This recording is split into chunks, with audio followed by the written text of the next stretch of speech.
They will forever live in infamy. Today is the only day I have witnessed a man being convicted for mere buffering, for what he said from his mouth, not what he did with his own hands. The verdict is not consistent with the evidence laid before the court. The sentence is overbroad, cruel, and unusual. How can you convict a man for making mere broadcasts from a location that was never named, and he never tied that broadcast to any single incident of violence, or even someone slapping someone, not to talk of terrorism? He did all this. He didn't lay any evidence. I don't know where this whole verdict can be grounded in law, logic, or facts. We disagree with the judgment vehemently, and we are going to fight it from here onwards until justice is done.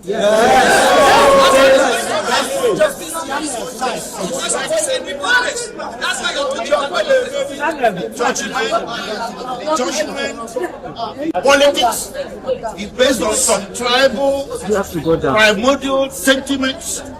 Just because Nnamdi Kanu is Igbo. An Igbo man has become the person in Nigeria that should be trampled upon. I'm not saying this because I'm Igbo. I'll say it for the Hausa or Yoruba who gets trampled upon. But today we saw an Igbo man being trampled upon, and by God Almighty, we are not going to allow it. Nobody is going to trample on me. Nobody is going to trample on Nnamdi Kanu. Nnamdi Kanu is not a terrorist. He's a man that was pursuing change. To pursue a separate nation of yours is not a crime. So in Nigeria today, if somebody says don't be saving, you get convicted. Nnamdi Kanu may broadcast, and so what? And you convict him for terrorism, for mere words in the Federal Republic of Nigeria. What kind of precedent is being laid? So from here, we are heading to the Court of Appeal. The Court of Appeal is the only court in this country, or the next court in this country, that sits as a jury. We are going to approach justices there to check out what happened in court today. And we are pretty sure the justices will agree with us that today was the symbol of the travesty of justice that everybody has been suspecting all along. If the Court of Appeal disagrees with us, we head to the Supreme Court. But by God Almighty, Nnamdi Kanu is not going to stand convicted. Is going to get overturned. Thank you. First of all, I want to talk to the Igbos that nobody should take laws into your hand. I'm assuring you, this judgment is predicated on anger. Thank God that the judgment was streamed live and everybody watched it. You will see the anger in delivering the judgment, and it's not predicated on law. Now, I also want to let you know that this charge, that the investigation that gave rise to this charge was not investigated, because Nnamdi Kanu's statement, purported statement, was rejected by this court, and they did not tender any document as investigation report. That is to say, the investigation was not, the offense was not investigated.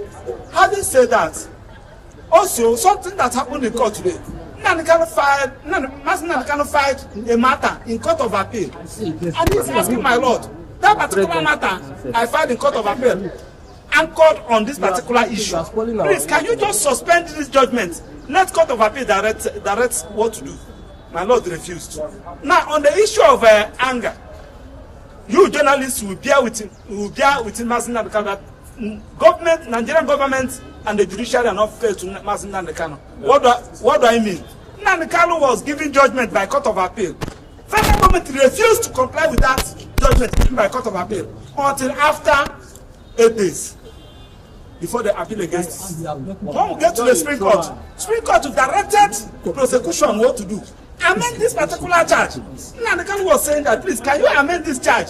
They refused. With the combined effect of all this, I'm assuring you that this judgment will not stand, and the Court of Appeal will do justice to it.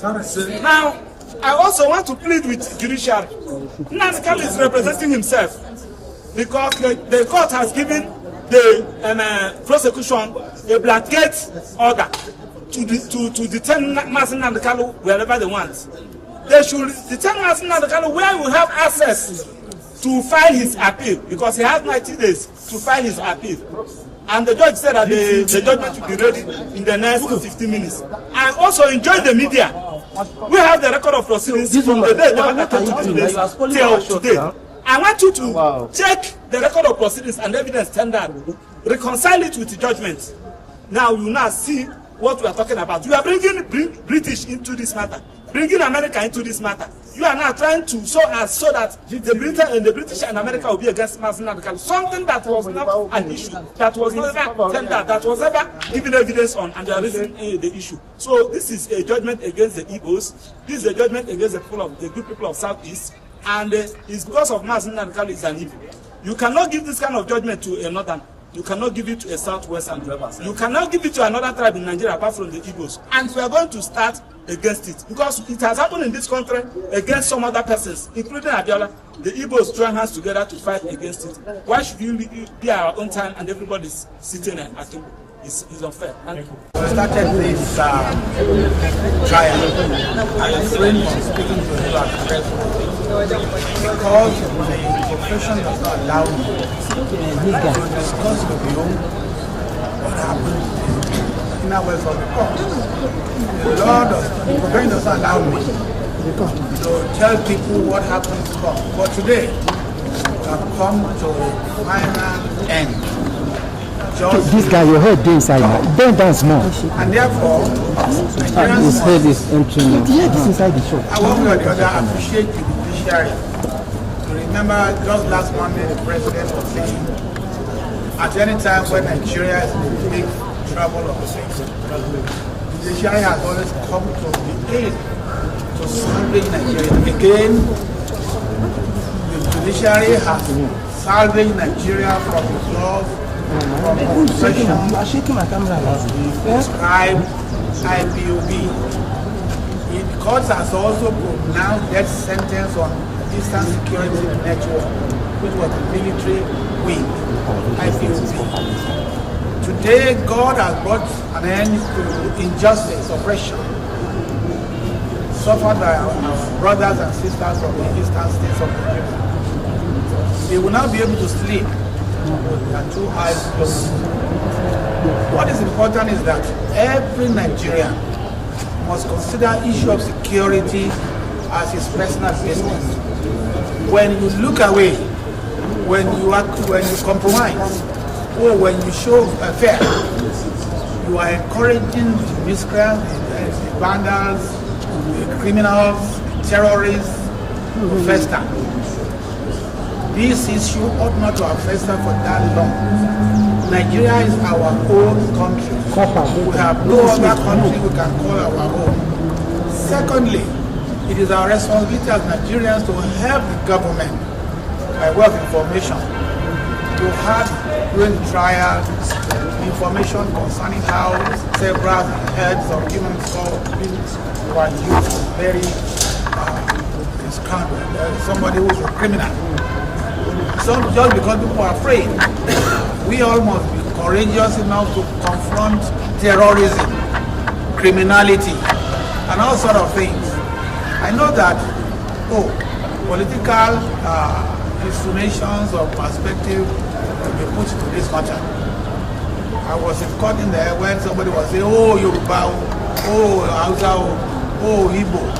We are all Nigerians. We must love one another. We must not compromise the security of the country on the basis of those primordial sentiments. So I congratulate Nigeria today for seeing the end of this, and let it be a warning to those who may think they are bigger than Nigeria. Nigeria is bigger than every one of us. The law is bigger than every one of us, and the law will take its course to deal with miscreants, to deal with terrorists, to deal with criminals. You know, all of us are victims when we keep quiet. All of us are victims when we don't do what we ought to do. Therefore, let everybody be a Nigerian. Thank you. So, what do you have to say concerning this video? You can drop your own opinion in the comment section. Let's know what you think. And don't forget to subscribe for more updates like this. Turn on the bell. Anytime I publish a new video, you will be the first to watch my new upload. Thank you for watching. See you in my next upload. And bye for now.